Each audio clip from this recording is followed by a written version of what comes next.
الحمد لله الذي خلق الذكر والأنثى وبث منهما رجالا كثيرا ونساء، والصلاة والسلام على رسوله الذي قال إن الجنة تحت أقدام أمهاتكم. أما بعد. وجود زن سے ہے تصویر کائنات میں رنگ،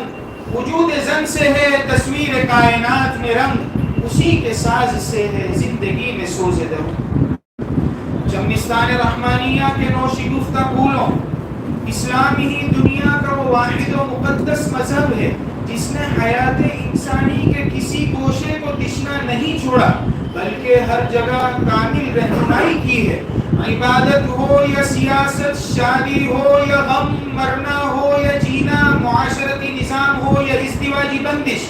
غرض یہ کہ ہر جگہ وہ اپنی ایک ایسی یکتا و منفرد حیثیت رکھتا ہے جس سے دیگر ادیان و مذاہب نہیں دامن ہیں. اسلام کو جن خصوصیات کی بنا پر دنیا کا اعلیٰ و افضل کامل و اکمل دین یا مذہب ہونے کا شرف حاصل ہے، ان خصوصیات میں سے خصوصیت یہ بھی ہے کہ اسلام نے عورتوں کو سماج یا سوسائٹی میں ہی نہیں بلکہ بین الاقوامی سطح پر جو مقام عطا کیا ہے اس کی نظیر پیش کرنے سے تہذیب انسانی عاجز و قاصر اور عقل انسانی حیران و ششدر ہے. یا تو عورتوں کو دنیا کی ذلیل ترین مخلوق سمجھا جاتا رہا یا اب انہیں کارخانے قدرت کا اعلیٰ ترین شاہکار تصور کیا جانے لگا، یا تو بچیوں کو زندہ درگور کرنا فخر و مباحات میں شامل تھا، یا انہیں توشہ جنت سمجھ کر پروان چڑھایا جا رہا ہے، یا تو بیواؤں کو پتی کی چتاؤں پر ستی ہونے کے لیے مجبور کیا جاتا تھا، یا وہ 40 سالہ بھاگن کو سہاگن بنایا جا رہا ہے. یہ چرخ نیلی فام اور آفتاب کہن سالہ اس بات پر شاہد ہے کہ اس سرزمین پر ایسے لوگ بھی تھے جو یہ کہا کرتے تھے کہ عورت کذب کی بیٹی ہے، دوزخ کی رکھوالی ہے، امن کی دشمن ہے، اور اسی کی وجہ سے آدم علیہ السلام نے بہشت کو چھوڑا تھا. اور ایسے شاعر بھی تھے جو اپنے اشعار میں یہ کہا کرتے تھے کہ میں قدرت سے اس لیے برہم رہتا ہوں کہ اس نے اس کمینے جانور یعنی عورت کو مردوں کے محاسن محو کرنے کے لیے کیوں پیدا کیا. اور ایسے پاگلوں اور عقل سے بیگانوں کی بھی کمی نہیں تھی جو اس بات پر مجلس کا انعقاد کیا کرتے تھے کہ کیا عورت میں بھی روح ہوتی ہے، کیا عورت بھی ایک انسان ہے. بس یہ کہ طلوع اسلام سے قبل دنیا کا کوئی ایسا ظلم و ستم نہیں تھا جو ان کے ساتھ رواں نہ رکھا گیا ہو.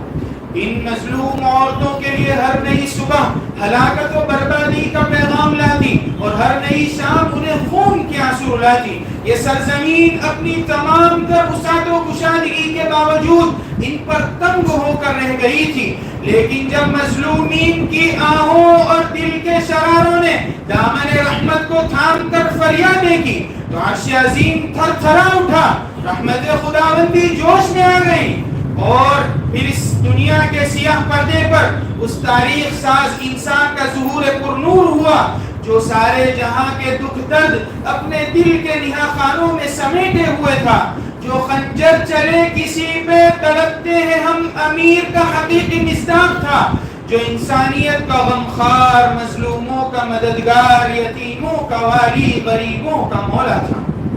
حضرات، اگر آپ یہ دیکھنا چاہتے ہیں کہ دیگر ادیان و مذاہب نے عورت کو کیا مقام عطا کیا ہے اور اسلام نے انہیں بلندی کے کس مقام پر پہنچا دیا ہے، تو اگر آپ اس سلسلے میں ائمہ مسیحیت سے سوال کریں گے تو جواب ملے گا کہ عورت ایک ناگزیر برائی ہے، ایک غارت گر دل ربائی ہے، ایک آراستہ مصیبت ہے. اور اگر آپ اس سلسلے میں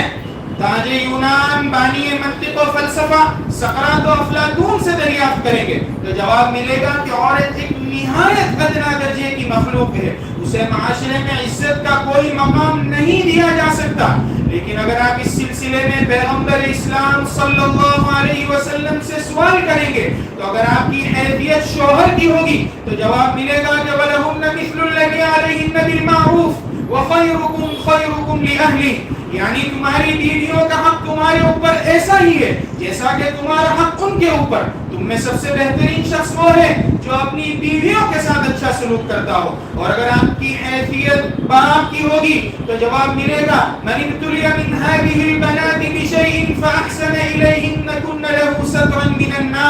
یعنی یہ بیٹی کا وجود تمہارے لیے باعث ننگ و شرم نہیں ہے، بلکہ اس کی پرورش تمہیں جنت کا مستحق بناتی ہے اور آتش جہنم کے سامنے دیوار بن کر حائل ہو جاتی ہے۔ اور اگر آپ کی حیثیت فرزند ارجمن کی ہوگی تو جواب ملے گا کہ ان الجنت تحت اقدام امہاتکم، یعنی جنت تمہاری ماؤں کے قدموں کے نیچے ہے۔ سبحان اللہ، کیا بلند و برتر اعلیٰ و افضل مقام عطا کیا ہے۔ اسی طرح اسلام نے ان عورتوں کو مطعون و مقذوف کرنے والوں سے دو انداز میں کہہ دیا کہ خبردار، بغیر چار گواہوں کے ان مظلوم عورتوں کو بدنام کرنے کی ہرگز کوشش نہ کرنا، ورنہ کوڑے مار مار کر تمہارا دماغ درست کر دیا جائے گا، کیونکہ بہت بدنام کیا ہے تم نے اس مظلوم کو، بہت ستایا ہے تم نے اس مجبور کو۔ اب یہ سب کچھ ہرگز برداشت نہیں کیا جائے گا، یہ بےہودگی اب بند ہو جانی چاہیے۔ حضرات، جہاں اسلام نے ان عورتوں کو اتنا اعلیٰ اور عرفہ مقام عطا کیا ہے، وہیں اسلام نے ان عورتوں کی بھلائی کے لیے ان سے کہا ہے کہ عورتیں اپنی عزت و ناموس، عفت و عصمت کا ہر دم خاص لحاظ رکھیں، کسی بھی موقع پر کسی بھی لمحے اس مقدس فریضے سے غافل نہ ہو اور آج کل کی پست اخلاق و عادات کی حامل لیلاؤں کے نقش قدم پر نہ چلیں کہ محفل عیش و عشرت میں بے نقاب ہو کر عریانیت کا شکار ہو جائیں اور ان کی ردائے عفت و عصمت تار ہو جائے اور وہ اس شہر کا مصداق بن جائیں کہ اس دور کا ہر نقشہ الٹا نظر آتا ہے، اس دور کا ہر نقشہ الٹا نظر آتا ہے، مجنون نظر آتی ہے، لیلا نظر آتا ہے۔ لہذا خواتین کو چاہیے کہ وہ ان لوگوں کے بہکاوے میں نہ آئیں کہ جن کی پیدائش ہی بے حیائی اور بے غیرتی میں ہوئی ہے، اور یہ لوگ عقل و دانش، سمجھ بوجھ، ذوق سلیم اور جذبہ صادق جیسی دولت سے محروم ہیں۔ ان کے یہاں جنوں کا نام خرد اور خرد کا نام جنوں رکھ دیا گیا ہے۔ خرد کا نام جنوں رکھ دیا، جنوں کا خرد، خرد کا نام جنوں رکھ دیا، جنوں کا خرد، جو چاہے آپ کا حسن کرشمہ ساز کرے۔ وآخر دعوانا الحمدللہ رب العالمین۔